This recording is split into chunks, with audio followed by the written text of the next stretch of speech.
Bonjour et bienvenue à bord de cette petite embarcation dans le sud-ouest de la France. En effet, nous sommes dans la région Nouvelle-Aquitaine, plus exactement à 28 km au nord de Bergerac. Cette petite commune appelée Beauronne, qui comprend 310 habitants, fait partie de la communauté de communes de la moyenne vallée de l'Isle. Et parmi les joyaux patrimoniaux de cette commune, il existe un moulin, malheureusement à l'arrêt depuis plusieurs années, et je vous y emmène aujourd'hui.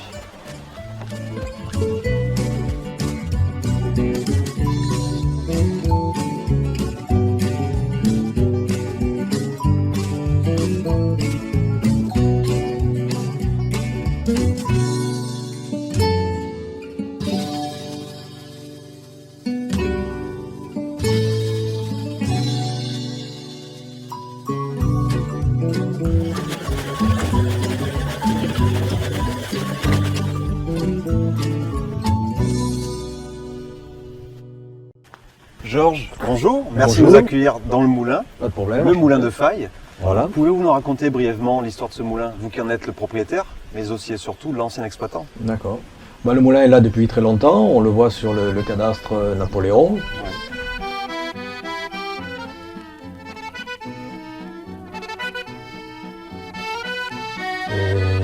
Et à l'origine, le moulin était avec des meules en pierre, comme celles qui sont derrière vous. D'accord. Et ensuite, petit à petit, il a été modernisé pour pouvoir produire plus de farine et pour avoir de la farine de bonne qualité. D'accord. Et ce moulin a la particularité d'avoir aussi une boulangerie et même un pressoir où dans le temps on faisait de l'huile de noix. Ah oui, voilà, qui était déjà diversifié dans plusieurs domaines, d'accord. Et les étapes de transformation entre la toute première mise en service du moulin et la dernière, celle que l'on peut voir ici. Mais d'abord les meules en pierre, moi je les ai vues tourner, ensuite elles ont été supprimées et le moulin a été modernisé avec des appareillages plus modernes. Voilà. Bien sûr, voilà.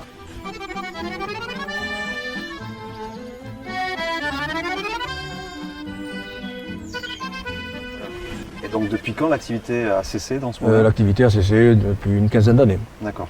Voilà. Donc c'est pas si vieux que ça finalement. Non, c'est pas. Le moulin est arrêté dans le même état où il était au dernier jour Il est de dans son fonctionnement. jus. Voilà, il est dans C'est son ça. jus. On va le visiter? Allons-y. Georges, nous nous trouvons devant l'entrée du moulin et je vois cette cloche. Elle est là pour l'esthétisme ou alors elle a vraiment un rôle important à jouer? Non, cette cloche était auparavant un mucident. Elle sonnait pour l'ouverture du marché. Et donc les ventes pouvaient commencer. Et lorsque le marché était terminé, la cloche ressonnait et là tous les achats s'arrêtaient. Donc elle avait bien un rôle important dans tout le processus. Voilà, elle a été récupérée et mise ici. Ça donne envie de sonner. Voilà. On pénètre dans le moulin? Allez-y. Merci.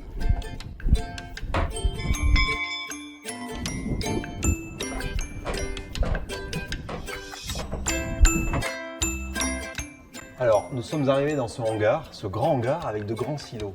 Pouvez-vous justement nous expliquer un petit peu le cheminement du blé, de son arrivée justement dans le moulin jusqu'à la mise en sac? D'accord. Alors le blé arrivait par la route et était déversé dans cette grande fosse. D'accord. Et ensuite par un système, le blé était amené vers un premier nettoyage, était pesé et ensuite était stocké dans les silos. D'accord. Ah oui, il n'arrive pas directement dans les silos. Non, il faut le nettoyer parce qu'il y a toujours des pierres, des cailloux qui ont été moissonnés. D'accord. Et ensuite, une fois qu'il est un peu plus propre, il est stocké avant d'être moulu. Avant d'être moulu, pour ensuite être mis en sac. Voilà. D'accord. Bon. Avant d'entamer le processus de fabrication de la farine. De la farine. D'accord.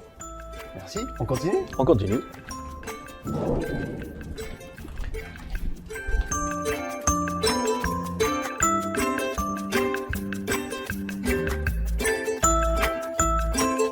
Alors nous sommes donc toujours dans ce hangar avec les silos, mais dans une pièce attenante et il y a deux grosses machines. Pouvez-vous nous en parler? Voilà. Alors lorsque le blé a été déversé dans la fosse, il est amené par une chaîne et dans cet appareil le monte dans un autre appareil qui va le faire un premier nettoyage pour enlever tout ce qui a été ramassé pendant la moisson, les pierres, des petits bouts de bois, des choses comme ça. D'accord. Et lorsque c'est un système de sangle avec des godets, et qui remonte et qui redescend ensuite dans cette bascule qui pèse le blé par 80 par 100 kg comme on veut, ce qui permet de savoir la quantité de blé qui a été rentrée. Et ensuite, lorsque le blé a été pesé, il est distribué dans les silos, que l'on a vu tout à l'heure.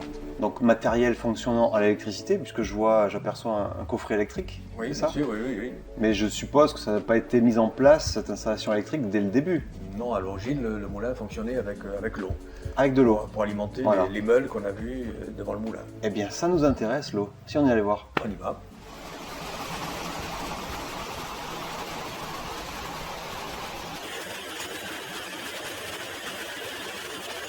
Alors, nous sommes sortis donc du local des machines pour nous retrouver devant cette réserve d'eau. J'ai envie de dire l'essence même d'un moulin. Voilà, oui, c'est le bief qui prend l'eau de la rivière un peu plus loin, 800 mètres à peu près, et qui sert avec la chute à faire tourner les meules ou les turbines qui sont dans le moulin, à partir des deux vannes que l'on voit ici derrière nous. D'accord. Donc là, il y a une manuelle et puis une qui est plus ou moins électrifiée, mais qui tourne aussi avec une manivelle. D'accord, ok. Et cette réserve d'eau porte un nom? Oui, ça s'appelle un bief. Un bief, d'accord. Et on peut régulariser le débit de l'eau en actionnant une pelle qui est un peu plus loin, qui permet de surélever le niveau de l'eau ou de la baisser quand il y a trop d'eau, quand il y a des inondations par exemple. D'accord.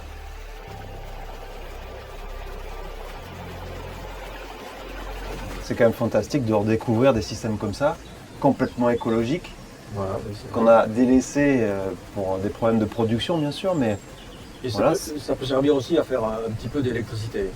Aussi. On a un mécanisme qui faisait un peu d'électricité, mais la chute étant pas très importante, l'électricité n'est pas très suffisante. La puissance n'était pas assez forte. D'accord. Bon. Merci. Voilà. On continue? On continue.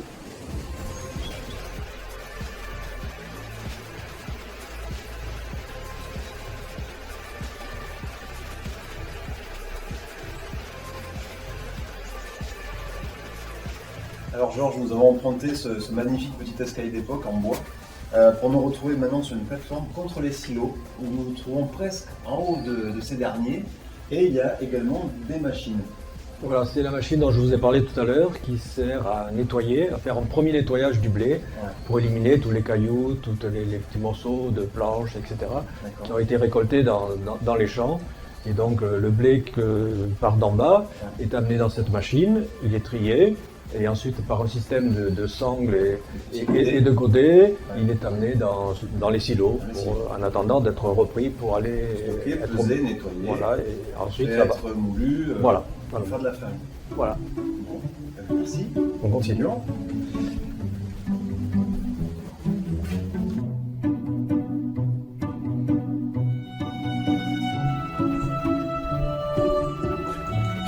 Alors, là où nous trouvons-nous? Voilà, là on est sur le quai de chargement lorsque la farine est en sac pour charger le camion recule et on charge directement le camion. D'accord, pour être à hauteur. Voilà, et on est à côté de l'endroit où rentre le blé, à côté de la fosse où le blé est déversé. D'accord. Et oui, parce qu'on est toujours au même niveau que la pièce précédente, à savoir presque la hauteur max des silos. Voilà. Mais forcément, oui, c'est plus pratique pour charger dans le camion, c'est sûr. D'être à la bonne hauteur. Continuons. Allons-y.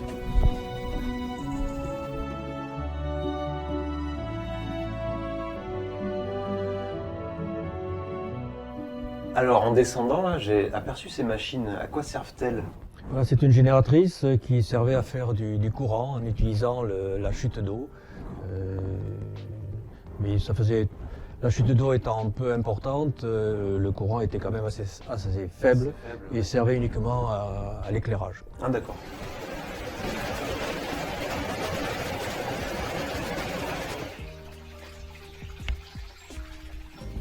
Alors, pas très aisé d'évoluer dans cette pièce. Oui, c'est le bas du moulin, oui. D'accord. Et cette énorme machine? Voilà, c'est la turbine qui fonctionne avec la retenue d'eau qu'on a vue tout à l'heure. L'eau qu'on entend passer. Voilà, qu'on entend passer. Voilà. Et ça servait à faire tourner le moulin. Voilà. Avec tous ces engrenages qui sont là. Seulement la puissance n'était pas suffisante. Et donc il a fallu adjoindre un moteur pour faire tourner. Pour moteur aider électrique. Voilà, pour aider le fonctionnement du moulin. D'accord.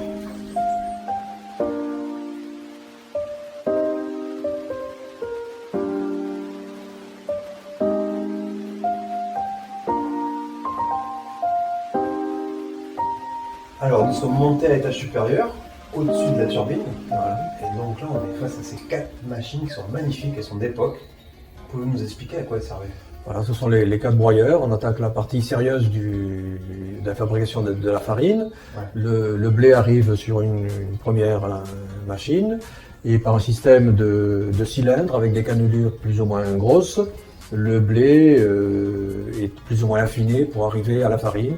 Et les différents broyeurs servent à voir les différentes étapes qui conduisent du blé à la farine avec l'élimination du son. Et tous ces produits sont donc broyés avec ces cylindres qu'on a vu tout à l'heure.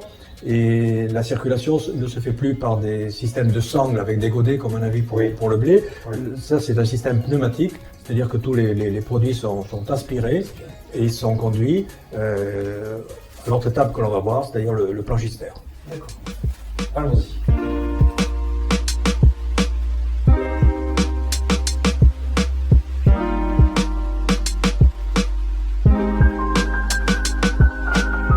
Alors, nous sommes encore montés d'un étage. Voilà. Dans quelle pièce nous trouvons-nous là? Alors là, on est à l'étage intermédiaire. On est au-dessus des 4 broyeurs que l'on a vu tout à l'heure. Ouais. Et ces tuyaux conduisent du planchistère aux différents broyeurs en fonction de la granulométrie de l'état de la farine. Le planchisteur, qu'est-ce que c'est? Le planchisteur, c'est un grand tamis qui récupère tous les produits issus du broyage et qui tamise ces différents produits en fonction de la grosseur pour éliminer l'écorce du blé qu'on appelle le son et pour arriver petit à petit jusqu'à la farine. Donc, et tout en dessous de ce processus, on a la possibilité de fabriquer plusieurs sortes de farine? Oui, bien sûr, on peut fabriquer de la farine plus ou moins complète en laissant un peu de l'écorce du blé. D'accord. En fait, on peut fabriquer la farine que l'on veut. Voilà, bien sûr. C'est ce que vous faisiez ici? Voilà, on peut faire ce que l'on veut en fonction du degré de la pureté de farine que l'on va obtenir. Ou même peut-être un autre produit, comme de l'aliment pour les animaux. Là, c'était réservé là, c'était vraiment pour la farine. Pour le blé uniquement. D'accord. Pas mélanger. Cette machine-là, c'est quoi? Voilà, c'est une peseuse, une balance qui permettait de peser le blé une fois nettoyé pour savoir la quantité de blé qui est transformée en farine. D'accord. Elle est d'époque, elle aussi. Voilà, elle est d'époque aussi. Ouais. Et on verra après les autres appareils qui servaient à nettoyer. D'ailleurs, il y en a un autre là, c'est quoi celui-ci? Alors, vu que les produits circulent par un système de pneumatique, donc avec de l'air, ces tuyaux permettaient de récupérer les poussières après aspiration des différents produits et pour rejeter des matières propres. D'accord. Après, on va aller au planchistère, alors, à la pièce maîtresse, pour voir ce qui est au-dessus de nous. D'accord.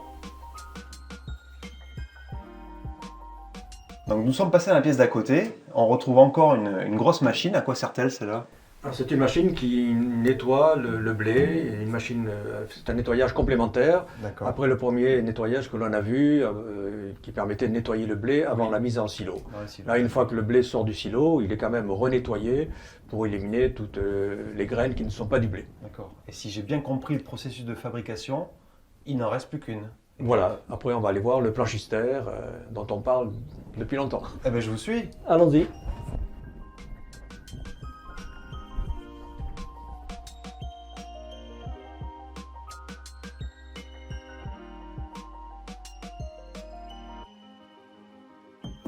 Georges, ça y est, nous sommes au dernier étage de ce moulin. Voilà. Nous la cherchions, cette machine, la voici. Voilà, c'est le planchistère qui est en fait un vaste tamis qui récupère tous les produits qui ont été broyés et qui tamise tous ces produits et qui les dispatche en fonction de la grosseur pour être de nouveau broyés, de nouveau tamisés, pour séparer, toujours pareil, le son de la farine et pour arriver à une farine pure. Ouais, voilà, très affinée. Voilà. Et la particularité, c'est que cette machine énorme, voilà, elle est mobile. Elle vibre, elle est suspendue uniquement par ces pièces en bois qui sont très souples et qui permettent à la machine de vibrer comme un immense tamis. D'accord. Magnifique. Voilà, et tous les produits sont aspirés avec le pneumatique depuis les broyeurs qui sont en bas et ils redescendent sur le planchistère et ça fait un circuit continuel jusqu'à séparer, toujours pareil, le son de la farine pure. Et donc, la dernière étape, après celle-ci, C'est laquelle? Voilà, après on récupère la farine est mise dans les silos qu'on va voir un peu plus loin. Ouais. Et lorsqu'on a besoin de farine, on récupère en sac cette farine pour être livrée aux différents boulangers. Et on récupère aussi le son et tous les autres produits intermédiaires qu'on appelle remoulage, qui sont en fait un petit peu de son qui est encore collé à la farine et qui sert à l'alimentation du bétail. D'accord, donc rien n'est perdu, Rien on n'est pourra perdu, réutiliser... Tout est récupéré, la farine va dans des silos spéciaux D'accord. pour être mise en sac.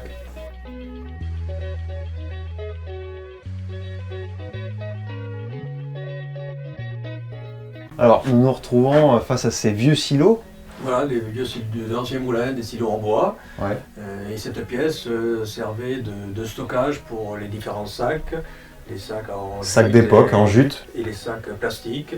Et cet appareil, c'était une machine à coudre qui servait à raccommoder tous les sacs percés par les souris ou les rats qui venaient manger le blé. Ouais.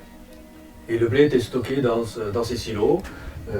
Avec cette porte qui permettait de voir le niveau de remplissage du silo. Il me semble que cette machine ressemble étrangement à celle du dessous. Bon, voilà, c'est aussi un appareil pour nettoyer le blé. Il y en a un appareil qui nettoie, qui élimine les graines qui sont plus longues que le blé, et un autre qui élimine les graines qui sont plus rondes que le blé. Comme ça, le but c'est d'obtenir que les graines de blé, que la farine soit vraiment parfaite. Voilà. Là, on voit la partie qui servait à mouiller le blé, parce que le blé, pour être broyé, il faut qu'il soit un peu humidifié. Et donc, le blé passait avant broyage dans un bac avec de l'eau. Et ensuite, il était dirigé vers les différents broyeurs que l'on a vus en bas. Georges, il me semble que cette machine, vous la connaissez bien. Voilà, oui, c'est un appareil créé par mon père pour remplir des poches de farine en 1 kilo. Et c'était un lieu de torture où je passais mes après-midi. Voilà, c'est vous qui vous y colliez. Voilà, à remplir les poches, à les peser, à les agrafer et à faire des paquets. D'accord. Pour les livraisons. D'accord. Magnifique. C'est resté en état, pareil. C'est resté en état un peu rouillé, mais bon. Oui. Trace du temps. Heureusement, je ne veux plus m'en servir. Donc fin de processus. La farine arrive ici. Voilà, elle est stockée dans ces différents silos. Ouais. Et il ne reste plus qu'à remplir les sacs, qu'on met ici, qu'on sangle de cette façon. Et là, j'ai plus qu'à actionner, ça tombe dans le sac. Voilà, une fois que le sac est rempli, on le pèse, on le ficelle et on le met à côté pour être chargé sur le camion. Évacué vers les différents clients. Voilà. D'accord. Mais écoutez, ça me donne juste envie de la goûter, cette farine. Voilà. Farine bio? Oui, ça dépend du blé, mais bon. Voilà, entre autres. Écoutez, merci Georges, on a bien travaillé. Pas de problème. Voilà, vous avez vu tout le processus depuis le blé jusqu'à la farine. Exactement, merci à vous. Cette salle servait à récupérer le son une fois extrait du blé pour ensuite être vendu comme alimentation animale.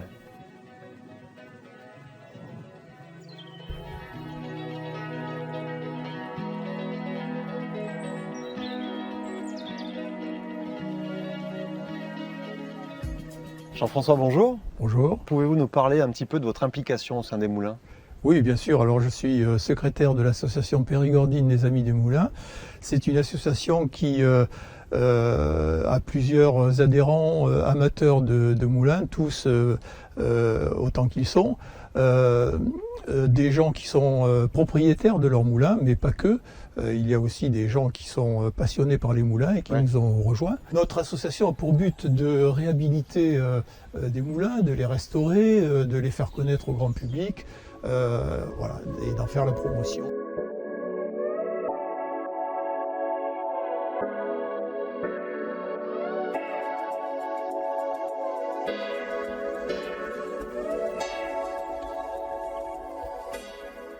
Et justement, est-ce que vous pouvez nous parler un petit peu de la différence entre les moulins d'antan et la minoterie?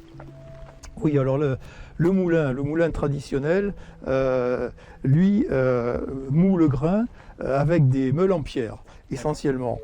Ouais. Alors que la minoterie, qui est beaucoup plus évoluée, élaborée et moderne, utilise des cylindres cannelés qui écrasent le grain et de ce fait, a une rentabilité bien supérieure et une efficacité bien supérieure. D'évolution technique, donc de modernisation du système de production. Oui, absolument. Voilà. Absolument. Et justement, dans ces procédés, je suppose qu'ils n'ont pas changé. Il y a différents types de farine, toujours. Oui, il existe plusieurs types de farine selon l'utilisation que l'on veut en faire, du pain, de la pâtisserie ou du pain complet. Alors la mouture, celle qui sort du cylindre, elle est du type 110. C'est-à-dire qu'il y a le mélange de la farine et du son de la peau du blé. Ensuite, lorsqu'on fait un premier passage, qu'elle est tamisée pour la première fois, on sépare donc la farine de la peau du blé et on obtient une farine du type 85. Et si on fait un autre passage, on va obtenir une farine un peu plus fine, un peu plus raffinée, qui sera du type 45, par exemple. Voilà. Plus l'indice est bas, plus la farine est pure, fine. Voilà, tout à fait. Et on peut l'affecter donc à différentes utilisations. Oui, pâtisserie. La pâtisserie, le plus fin possible. Voilà, la pâtisserie, c'est du 45. Le pain, c'est du type 55. Et voilà, et plus le pain complet, c'est du 85, type 85. Et voilà. D'accord. Et donc là, Jean-François, nous sommes devant cette minoterie donc. Là, aujourd'hui, elle est à l'arrêt depuis 15 ans. Qu'est-ce qui va se passer si elle reste en l'état ? Eh bien, je crains qu'on ne puisse pas vraiment la restaurer d'une façon complète, parce que c'est quand même énorme comme bâtiment. C'est un bâtiment industriel avec des machines. Ça demanderait beaucoup d'énergie et surtout beaucoup de moyens financiers. Ce qui veut dire que peut-être une partie pourrait être plus intéressante qu'une autre, pourrait être rénovée de façon peut-être à en faire non pas un outil de production parce qu'il est, je dirais presque, il est obsolète aujourd'hui, il faut l'avouer malheureusement, mais peut-être un conservatoire de la petite meunerie, voilà. Ça pourrait être un musée vivant où on pourrait justement expliquer les origines de ce beau métier. Oui, ça serait une possibilité, bien sûr.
Là, vous avez répondu, donc pour remettre en état ce moulin, il faudrait un passionné, un amoureux.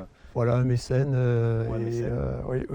et de gros moyens, évidemment, financiers, puisqu'on ne fait rien sans rien.